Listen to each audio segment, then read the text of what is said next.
The Rams found their new secret weapon. An unlikely player has a shot to make a key impact in this upcoming game, as well as Pat McAfee weighing in on the Rams' kicking struggles and how the Rams can fix those. All that and more on this episode of Rams Digest. And welcome back to another episode of Rams Digest. I'm your host, Joshua Finehirsh. And before we head into today's video, make sure to hit that subscribe button. We are on the road to 5K, 5,000 subscribers. If you want to be a part of the journey, make sure to hit that bell right now. Click the notification bell, click all so you get notified and never miss whenever we post our daily new Rams Digest video content covering all things Rams so you don't miss a beat this NFL regular season. And make sure to leave a like on this video right now for Week 6 officially underway. Rams-Ravens, 10 a.m. on Sunday. Josh and I are going to be back live for that game at around 9:50 a.m. Pacific time, so make sure to stay tuned for that as well. But before we get into our stories of the day, the Ravens actually made a pretty interesting trade that I just wanted to touch on real quick. The Ravens traded edge rusher Odafe Oweh to the Chargers for safety Alohi Gilman. Oweh had a 10-sack season last year and was a former first-round pick in 2021 of the Ravens out of Penn State. No sacks this year and only 10 tackles through 5 games, so not off to the best start. He was one of their few healthy key/starting defenders for their defensive unit, so I'm a bit confused. I understand their secondary is also decimated right now, but it's not great if we look at the injury report actually coming into this game for the Ravens and it definitely can change by Sunday. But once we get to that report, you'll see just how many defenders are on this report right now. Unfortunately for the Ravens, the Ravens are one of the better teams in football, obviously when fully healthy. And looking at this, you got Marlon Humphrey questionable with a calf injury. Obviously Lamar. You have Roquan Smith as well, one of the best linebackers in the league, questionable with a hamstring. So when you're without those two guys already, I understand why you added a DB, mainly a safety though in Gilman. Chargers, good trade for them while Khalil Mack is out, and he should also help them once Khalil Mack comes back in a couple weeks. But definitely interesting, and definitely helps out the Rams' O-line a little bit, especially if they're without Roquan Smith as well. They're a hybrid do-it-all linebacker. Again, top 5 linebacker in football for sure. So definitely an interesting trade here for the Ravens. Comment down below how you think this affects the game for the Rams. This makes the O-line's job a little bit easier. Obviously, Matthew out for the year with that neck injury for the Ravens as well. I'm sorry, Ravens fans. It's been a rough year for you. I'm a Lamar guy. I think everyone is a Lamar guy, and it's unfortunate to see how this season has unfolded for the Ravens, but you still got to play the game on Sunday. You never know. I mean, the Rams didn't look great last week against an undermanned team, so you truly never know how this game's going to go. But comment down below right now what you think about this trade. And now heading into our main story of our unlikely player, and this is from Rams Wire, which we will get into right now. The LA Rams expect to be without one of their 2 starting inside linebackers when they face the Baltimore Ravens on Sunday.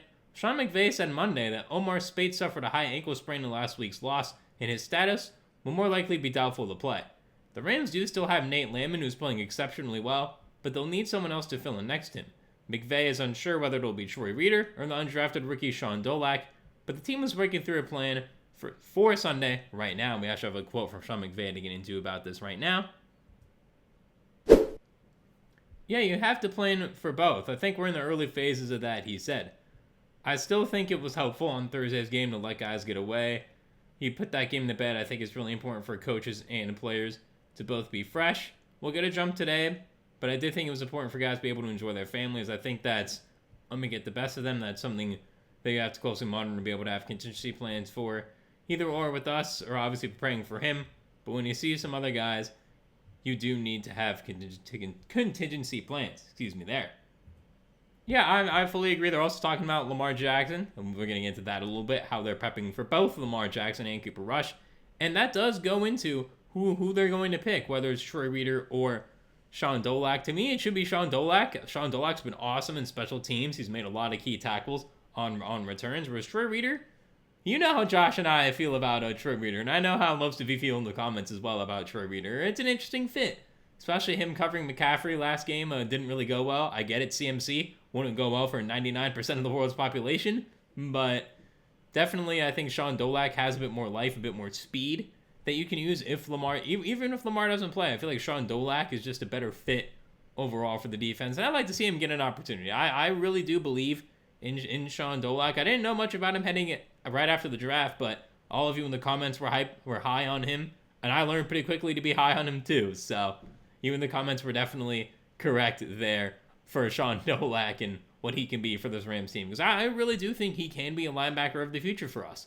Not necessarily a star, but a guy who can be on the team 10 plus years with health, obviously. And a guy who just knows the defense. That's what McVay said about him all summer, is that he always was prepared, always knew the defense. And I think he's more than prepared to step into a starting role for a week or maybe two if Omar Speights does have a high ankle sprain. Those injuries are very important to let heal fully. Dolak has yet to play a defensive snap this season, only seen the field on special teams. Reeder has also been a special teams player for the Rams this year, but he's gone on the field for 3 defensive snaps, 2 of which were on Thursday. Given his experience, Reeder might be the Rams' choice, but Dolak brings more potential to the linebacker group after standing out in a big way during the preseason. Regardless if who replaces Speights, he won't be a full-time player, but he could be on the field for around half of the defensive snaps, depending on how frequently the Rams are in nickel, dime, or base packages. Yeah, that's the other thing. You're going to have to really kind of plan your scheme around whoever you're going to replace Speights with. Obviously not fully. You're going to run whatever you need to run if you're Kashula, but you know where Reeder fits best. You know where Dolak fits best. I think Dolak brings you more versatility as well. I get he's a bit undersized, per se, for the inside linebacker position, but I really like the way he plays. He plays with effort, vigor, and he goes for the ball. He's that type of guy where, remember how Kyren lost that ball? Sean Dolak is the type of guy who would make that play to punch out that ball. With Troy Reeder, I don't necessarily believe would make that play. I would personally go with Sean Dolak. I think he can be a lot more than a special teams player. And again, we talk about McVay trusting some more people. I think it's important. We saw now he's going to trust Terrence Ferguson a bit more, especially against a depleted Ravens team. Wouldn't be surprised if he gets even more snaps this week too, but that's besides the point. Dolak, this is the guy who you can see being, this is a future starter for us potentially. He is a guy who can be a contributor for years to come, whether it's for the Rams or another team. I kept saying, I don't want the Rams to cut him because some team's going to pick him up, and they didn't. So that was a good decision, and let's use him a little bit. Again, they're probably going to platoon, regardless of who starts, which I think makes sense. So leave in the comments down below right now what you think. I do believe put in Sean Dolak again. Ronnie Stanley for the Ravens, also questionable, one of the best tackles in the league there as well. So especially if it's not Lamar, I feel like Dolak can even have some extra spring getting after Cooper Rush back there as well. So it's definitely important to see who they pick. But now we also do need to talk about the Rams and what they're doing to prepare for either starting quarterback, which we'll get into right now, also from Rams Wire. The LA Rams don't know who they'll be facing at quarterback in Week 6. Lamar Jackson is dealing with a hamstring injury that caused him to miss Sunday's game against the Houston Texans, but there's still a chance he could be ready for this weekend when the Rams come to town. Fox Sports' Jay Glazer reported Sunday that Jackson has an outside shot to play, which indicates it could be Cooper Rush at quarterback for the Ravens again this weekend. Yeah, like I talked about, the Ravens initially did say 2 to 3 weeks for Lamar. Obviously, this is a game that I had circled on the schedule as a potential, if the Rams make the Super Bowl opponent right here, obviously. Doesn't look like that'll be the case, unfortunately, for the Ravens, but definitely important to have plans for both of these players. Cooper Rush, the plan is a little less, no disrespect to him, but the plan is less than if you have to cover Lamar. Obviously, covering Lamar, can't really plan. I'll be honest, I don't know what you plan. You kind of can't to cover Lamar. I mean, Lamar is a guy that I don't think you can, I think you feel like he's unsackable almost just because of his speed and elusiveness, that the best you could do is force the throwaway, which would be a huge win for the defense. And it's kind of like what the Rams had to deal with Jalen Hurts, but just on a slightly faster scale as well, because Lamar, you know, he's going to take off and run when necessary. He's gonna get yards because he's quite difficult to bring down in the open field for his frame, not only for his frame but also for his insane speed for the quarterback position. So we'll have to wait and see who plays, but no matter what, should be necessary to plan for either quarterback. Excuse me on the hiccup there. And Sean McVay said Monday the Rams are preparing for all possible scenarios, but they're still early in the process, as I just read that quote from earlier. Even with Jackson under center, the Ravens have been a mess this season. That's primarily because their defense ranks last in points allowed and 31st in yards allowed per game. They have the worst defense in the NFL by just about every metric, which the Rams will try to take advantage of regardless of Jackson's status. Yeah, I mean, again, the Ravens, we've seen them put up 30 multiple weeks, and it just hasn't worked out. The defense against the Lions, again, it's the Lions, great offense, was not good. Obviously, some key fumbles there as well, but when against the Bills, You were kind of coasting in that game, and then with 4 minutes left, you unfortunately choke a 15-point lead, first time in NFL history, and you lose that game as well. So there's definitely a bit of a defensive problem and a fumbling issue that Derrick Henry has kind of surprisingly had this season. So we'll see what the Rams can try to do with that as well, try to exploit that.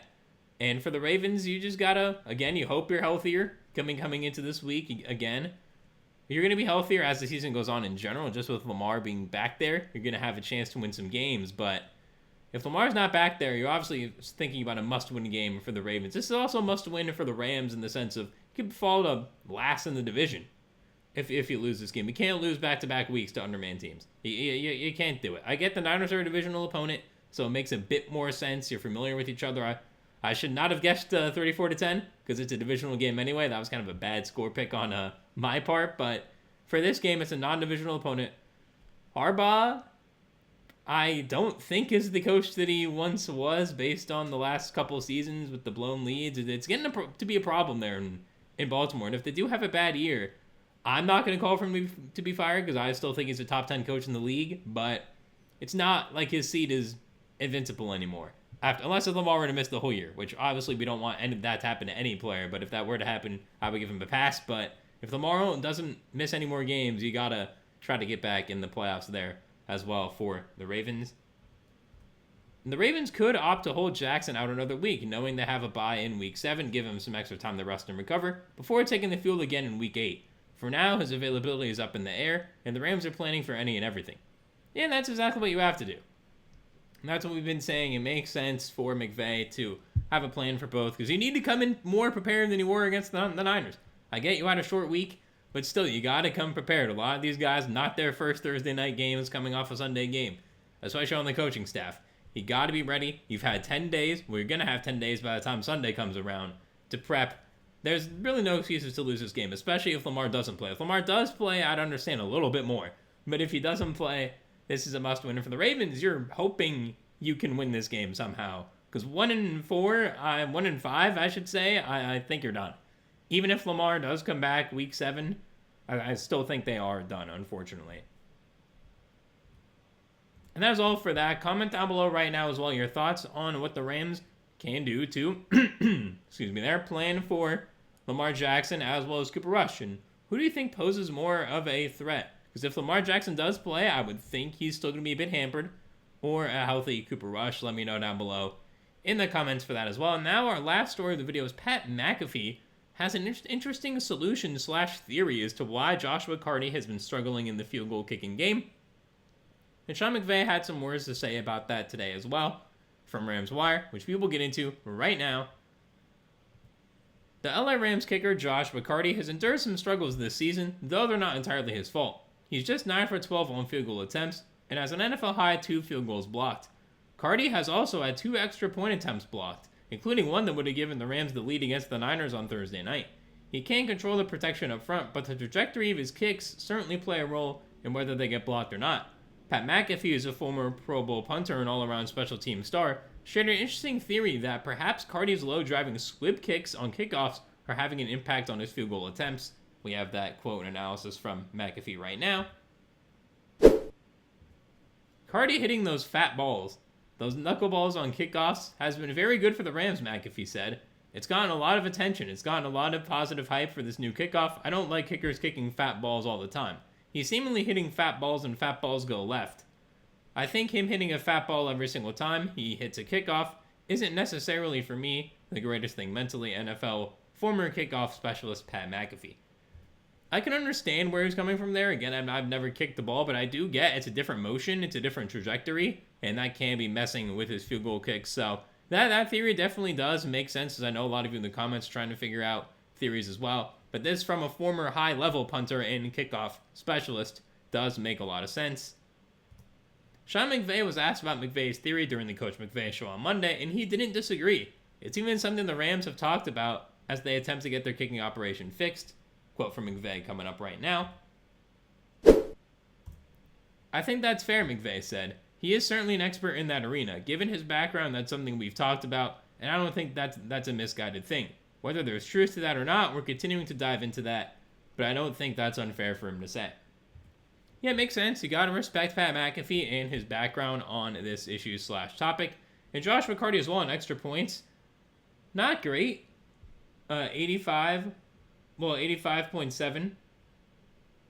But 85.7% on extra points. 85.3% on field goals last year and 88.3% on extra points last year. So both down from last year. Again, it's been 5 games, so we'll see how those can go. You want those percentages to be closer to 90 if you want to be an elite kicker. Obviously, rookie year, I tend to give everybody a pass because you're still learning the NFL, learning how to really adult for the first time. I'm still learning how to adult. Everyone is in our age group here as well. So it's definitely interesting there, but yeah, definitely not where you want to see Karty and the entire kicking, field goals, and extra points unit, because the kickoff unit's been great.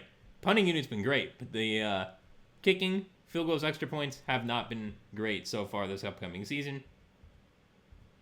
Is Karty the primary reason for his kicks being blocked, or is it more on the protection? McVay doesn't want to assign blame to one person, but he did note that trajectory is a factor. We got another quote from Sean McVay coming up right now. I'm not interested in identifying primary culprits, but I will say this. I'm interested in all 11 hands on deck. Snap, hold, kick. It's timing, it's trajectory, it's the protection for that 1.25 seconds. So we all have to be better there, he said. And he's 100% right. It's a full special teams problem. I think the trajectory is certainly part of it. But also, again, blocking Jordan Davis and Jalen Carter, not an easy task whatsoever for any offensive line, or kicking line. But it's certainly important to make sure that trajectory can get over bigger guys like that so that you don't get those blocks. Because both of those block kicks, they looked like they were going to go in. Like, they're on target. I mean, the one field goal he did miss off to the side, which makes sense. But there's been too many blocks. The trajectory is a problem, with the protection as well is also a big problem. As for whether the kicking situation will have McVay's full attention, it already does, and it absolutely will. We have another quote from McVay coming up right now. I think you lean in. I don't want to get too granular with you guys for the different reasons that it hasn't gone down, but there's going to be an intentional approach. All hands on deck, which that's always been the case, McVay said during Monday's presser. We'll lean in more than we have. I just refuse to believe that this isn't something that we can't fix. We're going to continue to fight, scratch, and claw to be able to give the techniques, the fundamentals, and get the right people in the right spots. Then ultimately understand what is going to be required for us to execute at a high clip in a phase that is supremely important. It cost us through the first 5 weeks. Excuse me there. And that is 100% right. This does need full attention, whether it's changes for certain protections, you bring in bigger linemen to help with the kick blocking, whether it's holding the ball differently, the trajectory. You got to get everything right on the special teams unit in order to win a Super Bowl. It is 100% important. And they're taking a very intentional approach to getting it sorted out, focusing on it more than usual. Another thing this article does note is that McVay has not yet explored a change at the kicker position, which I kind of agree. If this continues for another couple weeks, you may have to. But for now, I do agree. Also, a lot of you have been talking about the special teams coordinator in the comments, Coach Blackburn. I think that's another thing you may need to look at, what he's doing, how he's coaching up this unit. It's something that I didn't want to really look into originally, but I think it's very important now to look into because it is a problem. Again, he's another guy who I think is on the hot seat right now. I don't want to call for him to be fired just yet, but if I see another few weeks of bad special teams play, you're probably going to have to let him go. I mean, John Fossil, we've seen him be one of the best coaches in the league. The Rams should never have let him go. I don't know why they let him go. He's been a great special teams coach. Try to get him back here next season if these problems continue, because it's very important. It's costing the Rams games, especially against good teams. We play the Bucs and the Lions later on down the line. The Seahawks look very good too. Got to play them twice. So that's going to be very important to make sure to get this part of the game figured out. And comment down below your thoughts on it, what you think the main problem is and how the Rams can fix it. And that is all for this episode of Rams Digest. Make sure to hit that subscribe button right now. We are on the road to 5K, 5,000 subscribers. So if you want to be part of the journey, hit that subscribe button and click that notification bell. Click all so you get notified and never miss whenever we upload a new Rams Digest daily video covering all things Rams so you don't miss a beat this NFL regular season. Like this video right now for Week 6 being underway and Josh and I being back live on Sunday at around 9:50 a.m. Eastern. Comment down below your thoughts on the Ravens trading Odafe Oweh to the Chargers in a bit of a shocking move here this week, as well as your thoughts on Sean Dolak and Troy Reeder, your thoughts on how the Ravens should be prepping for Lamar Jackson and Cooper Flagg, and your thoughts on the kicking game overall and how they can fix it. I want to know. I'll be reading, I'll be liking your comments as always. I've been your host, Joshua Finehirsh, as always. Thank you very much for watching another episode of Rams Digest. I hope you enjoyed it. I'll see you soon for another one, and have a great rest of your day.